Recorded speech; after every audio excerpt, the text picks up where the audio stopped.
Well, welcome out there once again to my program. And I'm going to tell you, it's a pleasure being here tonight.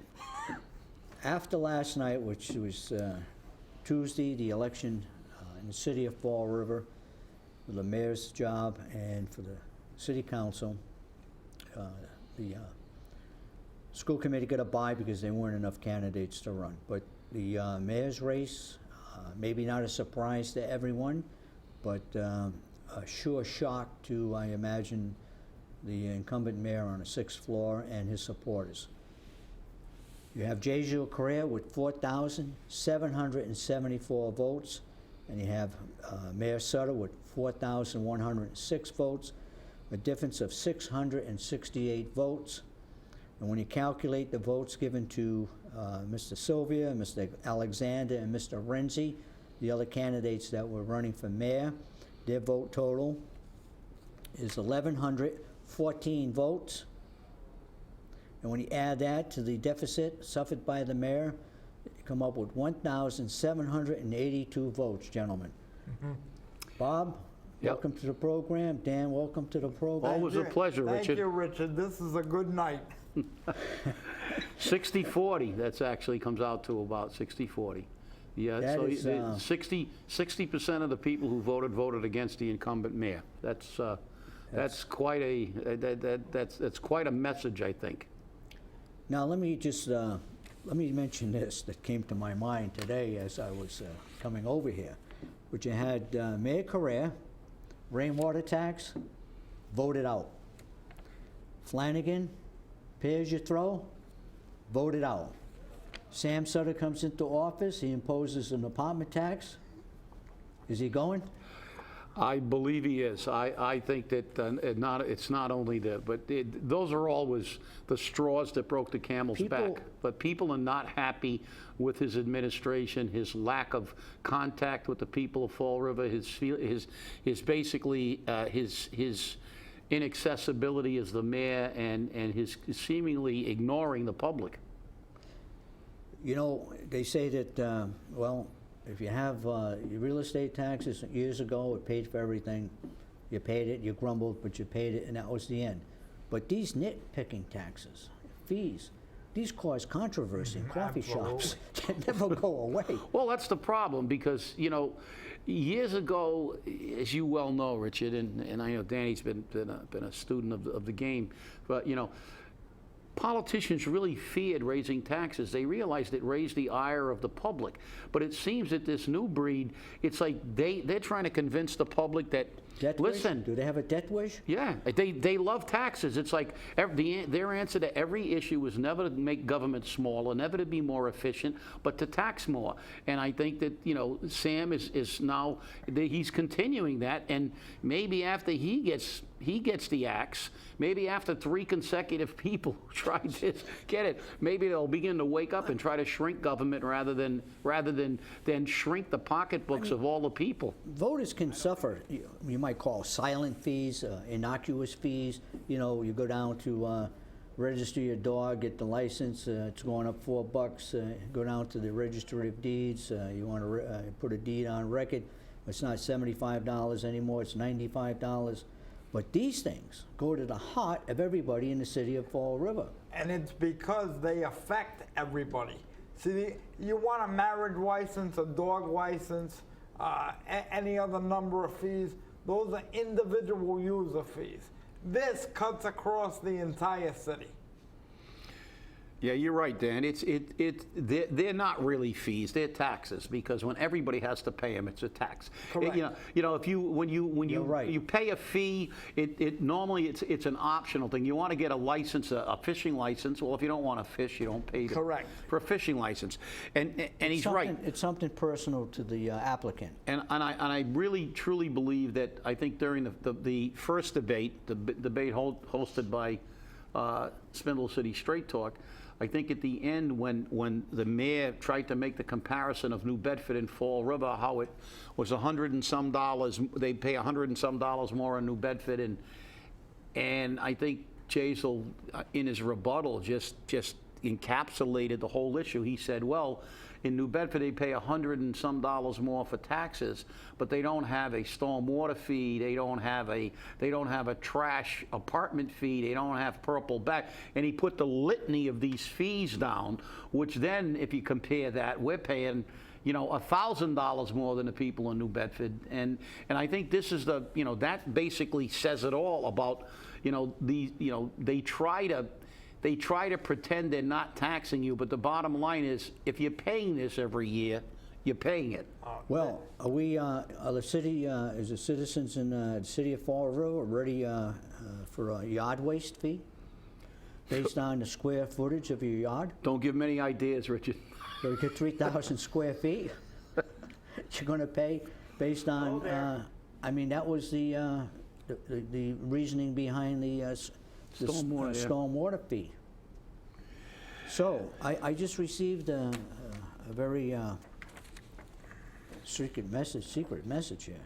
Secret messages, ooh, wow. CJ on phone. Who's CJ? Who's CJ? Oh, there he is. CJ, how you doing? I'm fine. Where are you? I'm fine. Yes, I've been listening to you going on and on. I was trying to say something, but nobody was hearing me, so, Well, which is nothing. Well, that's because we didn't know you were there. Now we do. How come you're not in the studio here today? Who rubbed the genie bottle? He escaped. Well, the bug was going off in my ear, and I said, oh, somebody must be sitting in my... You're not in your shelter, are you? He's in a bomb I'm shelter. in a secret hidden bunker. Nobody can find me. After the election results. So what do you think? My phone's been ringing off the hook all day, so... So what did you think of people the? actually liked the commentary that was on live earlier today, and we've gotten glowing reports of the new anchor. Well, Yeah, well. They were like, get Chip off the camera, keep her on. all right. This is okay, CJ. This is my show. Now, what do you think of the results of the mayor's race, CJ? Well, it's not anything we didn't expect. I think that what we have here is a message coming straight from the people that, you know what, Mr. Mayor, you're not there when we want to see you. You're not there for what we need, and we want somebody who's going to be there. And Jazel presented himself everywhere to everyone. So again, perceptions in Fall River become the reality. Well, he And I think the biggest problem that this mayor had, prior to what's going on since he took office about 9 months ago, is the fact that he's been immediately placed on the defensive in every single situation he's been placed in. And you're an attorney, Richard. At least you say you are. okay. Shut that phone off. Somebody hang up on him, right? And you can't be on the defensive when you're going in to an argument or a debate. And this man has stayed on the defensive on everything. And I think it's kind of hard when you either know you've made some mistakes and you don't want to admit to them, or you just don't have any comeback for it. Okay, So, let me ask you this now. Jazel Correa, Yeah. who came in number second. I'm going to ask the panel. He has mentioned that there's a way out of the pay-as-you-throw contract. there is. There's a 90-day out. Does he have? Is that credible? Well, Yes, that is a credible out. It's in the contract. And again, the contract wasn't written for somebody with 60 degrees in writing contracts. It was written basically so even the city council could understand it. Well, but I don't apparently think that they that's don't, the major though. issue. Okay, Bob. apparently they don't. They already had the spin doctors on a local radio today, and one of the callers was talking about how they couldn't get out, and they're giving all these, and just as one of the moderators, one of Sam's transition team, a former mayor, Mr. Correa, was talking about the part-time employees. It was okay for them to work on a volunteer basis, which is wrong. So what they're doing now is they're doing damage control. They're trying to spin everything and convince the people that, all these things are much to do about nothing, and Sam is, doing everything he the right way, because they realize that once people investigate this and find out that they're wrong, the election will be over. But the reality is, yeah, look, any contract can be gotten out of. I mean, even if there's a penalty, the reality is, as an attorney, I mean, there have been many contracts broken in the world. Contracts there are are broken penalties all the time. And they are broken all the time. But the fact is that, listen, this contract, there is a clause that says that you can end it, and I don't know how they're coming up with all these ridiculous other issues that you can't. Even if you get out of it, it's going to cost the same thing. It won't be cheaper because you got to pay the host. It's like, I don't know. They spent all night trying to spin. They're saying that the money that would necessarily be paid, and I'm not sure what they're exactly talking about in regards to the contract, but I heard one argument, the money that would necessarily have to be paid to get out of the contract could be used elsewhere. So these are some of the things, and then we have J.J. Correa. He quotes from a certain part of the contract where it says the contract can be broken. So that, I think, is going to continue, and I think that's going to be an issue in the debate. Well, at least in one discussion of one debate and several times on the council floor, he has hinted about his desire to go private. Now, insofar as debates, Dan, how many do you think will get scheduled before November? I would expect at least two. There will be three. Three. Well, There will be three. I was on the phone today with WSAR and FRC Media, as well as the Herald News. We're all coordinating our dates. Spindle City Straight Talk and the People's Debate will be on October 28th. Okay, say that again. October. Spindle City Straight Talk and the People's Debate will be on October 28th. And where is that going to be? Currently, it's tentatively scheduled for Morton. But there is a possibility that it will be done in a closed forum. Why is that? The Herald News Why is close? scheduling theirs now. why are we doing the people's debate in a closed forum?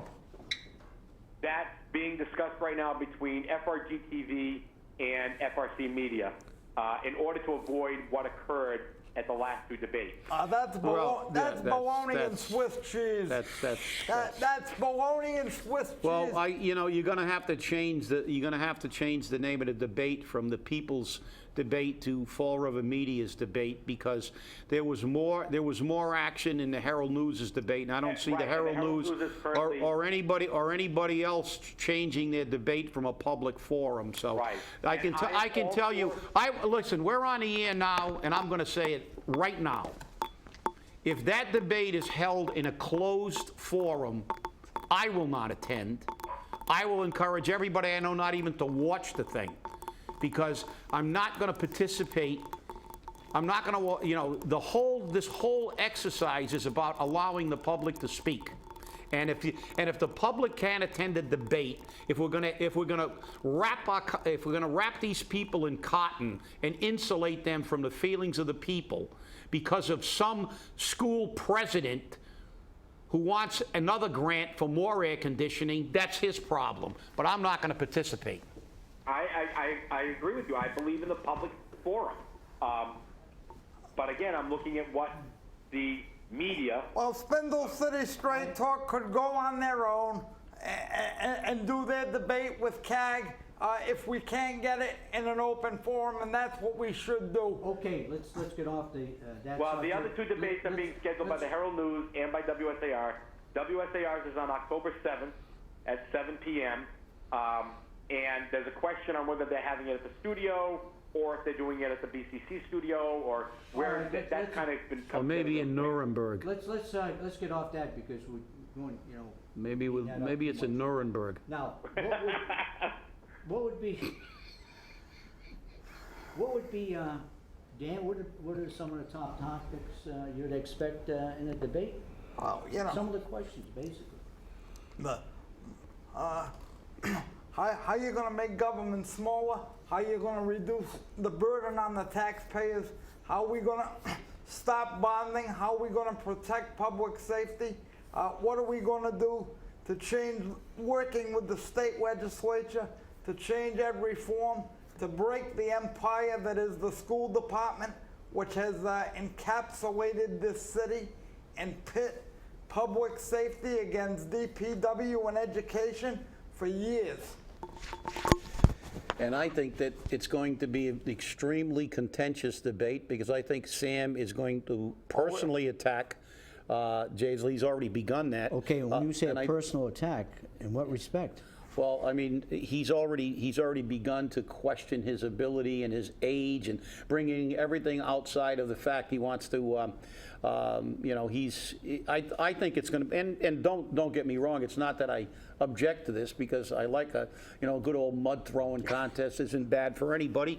I think it's sometimes it gets pretty interesting. But You Army guys never leave. Yeah, but yeah, old soldiers never die; they just fade away. But the fact is, I think it's going to be a pretty interesting. I think there's going to be some pretty interesting debate here, and I think it's going to be quite contentious, because if you watched Sam last night, He was angry. he was barely hanging it together, and you could see that he was chomping at the bit, and he lost his temper a few times at the other debates. And I think that when we get in the final, I think it's going to get adversarial really quickly. Yeah, they've got to have them separated on podiums, and they've got to stand up, not sitting together too close, because I'd also like to see a Lincoln Douglas style debate. well, I understand what you're saying, but that it seems that they don't go that way anymore. It's these questions and these 2 minutes to answer a question, a minute to rebut. The last Herald News Forum was too short. They got 3 questions out in an hour, and I mentioned that to Will Richmond, and he was playing Monfura. You talk about rowdiness of audience. There was 4 people ejected from the Herald News debate, 0 from the People's debate.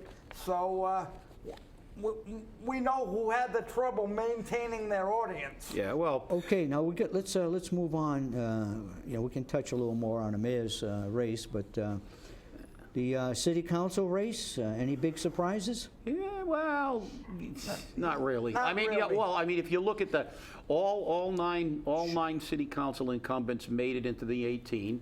So that change that we saw in the mayoral race is still not affected. You still get all 9, and all 9 then have a possibility of being reelected. But you saw some new people at the top. 3 out of Pelletier. the top 4. Yeah. Pelletier, number 11. Yeah. Rigo, 12. Yep.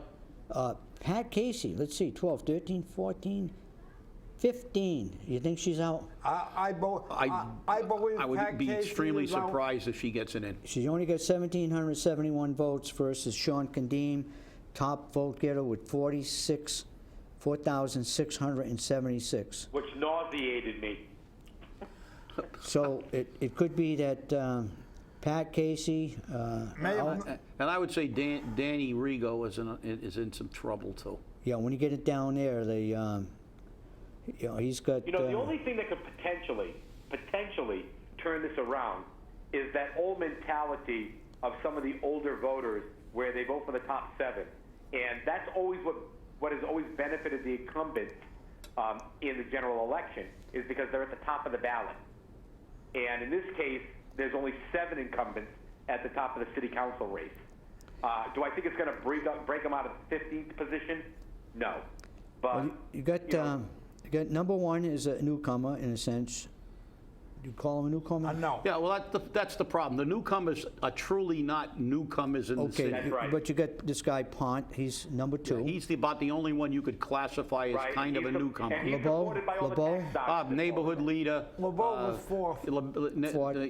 Neighborhood leader, former campaign manager for Mioza, former neighborhood leader, was very, very close to the Flanagan administration for a while before they broke Cabasiris, ranks. number 5. Yeah, that's another he's new. newcomer who's been extremely active and very high profile, and he's been everywhere. So he's ubiquitous. All right, so in other words, some of the so-called newcomers are not that new, been involved. How do you think this is going to hold up as far as the council race? I believe that I believe we're gonna have some new councils. It's obvious we're gonna have new councils. Jazel's not running, but I think, you know, I don't think that Danny Rigo is going to get in. I don't think that that Pat Casey is going to get in. And there's an outside possibility maybe that Leo, you know, somebody might get bumped. But you know, I believe we're gonna have 2 for sure, and possibly 3. I don't see any more than that, and I don't, because normally small turnouts like we had today favor incumbents, and with the incumbents making that poor a showing, most of the people that come out in the final election, except those people who were still living in, I don't know, 1940, when you just check the first 7 names. I think most of them come out because they want change. I think that if they really supported these, I think that Sam Sutter and every one of these candidates got virtually all of the people they could out to the polls for the primary. Yesterday was a beautiful day. Yeah. There was no excuse for no one going to vote based on weather. That could be different come November. Get some heavy rain. Even snow. Yeah. Snow, always an excuse for people to say, well, I'm not going to vote today. Who does that type of turnout in November, who does that favor? Well, I think the people who showed up in the primary, most of the time, they're going to slosh it through. So I think that it kind of holds with along this line, and I think that the final election, I think in the final election, you're going to kind of see it stay pretty close to the way it is. I think you're going to see, as I said, I think you're going to see it basically stay pretty much the same. You might see Leo, who's kind of, you know, Leo might get a few more because Leo's within striking distance, and you know, Leo's not tied in with some of the issues. But of course, if you look at 2 of the people that were instrumental who flipped completely during this thing, Ray Mitchell and Linda, they both finished 3rd and 7th. 3rd and 7th because, unfortunately, for some reason, people think of the city council as kind of they've convinced them that, oh, it's not our fault, it's the mayor's fault, and they want to have a friend, somebody they know on the council. Earl Gaudette way down the bottom. Yeah. 18, Is that a yep. surprise? No. Okay. I don't think anybody that remembers Earl Gaudette in the council. Joshua Font. Yep, that was. Just didn't campaign hard enough. He didn't. I don't. I think that if you looked at the debates, he was one of the people who did pretty well in the debates, and as did some of these people, and did pretty well in the debate. But obviously, a lot of the electorate don't watch the debates. Yeah, and some of these new candidates, if you look at most of the new candidates that finished high, they have either name recognition or they were extremely active. I mean, I've never seen first-time guys out of the gate be in the places that I saw Cliff Ponte and Richard Cabaceras. Those guys were just, I mean, if they were opening an envelope, they were there. And their hard work paid off. Whether you like them or dislike them, you can't take away the fact that they really, really were. I mean, I don't think there was a function anywhere that Richard Cabaceras wasn't at. So, the mayor, CJ, are you there? I'm here. Yeah. Do you think that the incumbent mayor is going to lose some of his support? That people. I think that he's already lost a lot of that support. Okay. And as a matter of fact, based on. Go ahead, but based on what? I'm looking at an article which was just released by Commonwealth Magazine moments ago. I like sitting here; I can get that stuff about this mayoral race. And I think what happened with this mayoral race is the fact that, Sam didn't listen to the political pundits. He didn't listen to the advisors prior to his run for the recall, and he definitely didn't listen to his advisors after he was elected. And he missed the fact that as mayor, you have to be there for the people. Dan, you have to be in City Hall. You have to be at, the opening of an envelope. We had a mayor who was like that. Dan, Will Flanagan was everywhere. There wasn't a place that Will Flanagan wasn't at, and that's why the people loved him for so many reasons. Okay, But they CJ, hated him for just as many reasons. let Dan get in. We're getting down to the end of the show. Dan, you think the mayor just wasn't where he was supposed to be? Absolutely. for better or worse, Will Flanagan was one of the most accessible mayors that I can recall. He just was everywhere. Strict contrast in style between Will Flanagan and Sam Sutter, and it showed, because Sam Sutter, I think, will go down as one of the most inaccessible mayors in Fall River's history. And he's completely out of touch with the average person, the average city resident, and the challenges they face fiscally. You think he carried over his style from the DA's office, where he pretty much ran the show himself, Absolutely. to the mayor's job, where you can't do that because you really have to let people in the office, and whether you like them or not? Yeah, I think that's true, but I think it's also not only the fact that he has no political experience, basically, except a DA, which isn't really a political job. Well, he mentioned, there was a quote from him saying that he's ran tough elections when he was down before. I'd like to know where. Well, where? that struck me as... Well, but I think there's another factor here, and I really truly believe that he is not comfortable. He is not comfortable, with people in Fall River. I mean, he comes from a completely different background. He grew up in an extremely affluent area in Connecticut, one of the most affluent in Connecticut, and he grew up playing. Not that because I played tennis once, but he plays tennis. He's used to dealing with people with six-figure salaries, most of his friends. And I think when he gets in Fall River, it's hard to be a man of the people when you're not one of the people. So what did people see in Jaziel F. Correa II? What do they see in him as a replacement? Well, I think there's two factors. One, I think some people see he's bright. I think he offers the possibility of a change. But I think that as many people that see a lot in Jaziel Correa also, I think there was a lot of backlash about getting rid of Sam. It's just like with Bob Correa. When Bob Correa left. I don't want Sam Sutter. I'll take Jaziel. That's You right. get enough people give this thinking, kid a chance. Yep. And I think is that what and happened? I think with, a lot of people see a lot in Jaziel, but I think also there were many people that went to the polls and said we got to get rid of him. Is this a repeat of the Flanagan-Correa race in a sense? In other words, Yeah. I think it is. I think it's close. Yeah, I think it's very close. I don't want Bob Correa, but I'll give. Right. Yeah. And you get enough people, and before you know it, you have. And look, Richard, we had 5 candidates in the race, but for all intents and purposes, it was always a 2-person race. Yeah. And if anybody else thought otherwise, they were living in dreamland. Obvious from the figures that have come out, quite explicit. I mean, even Robert Alexander outvoted Richard Renzi. Yeah, I think are we pretty close to the end of the program?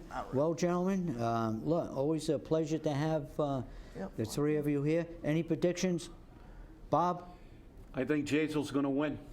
Jaziel becomes the next mayor. CJ? I agree. I do believe that Jaziel is going to become the next mayor, and I think that we're going to see some interesting outcomes on these debates. Okay.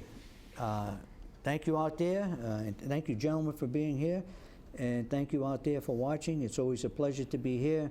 I hope you get a lot of good information. I always do, and I'll see you next time.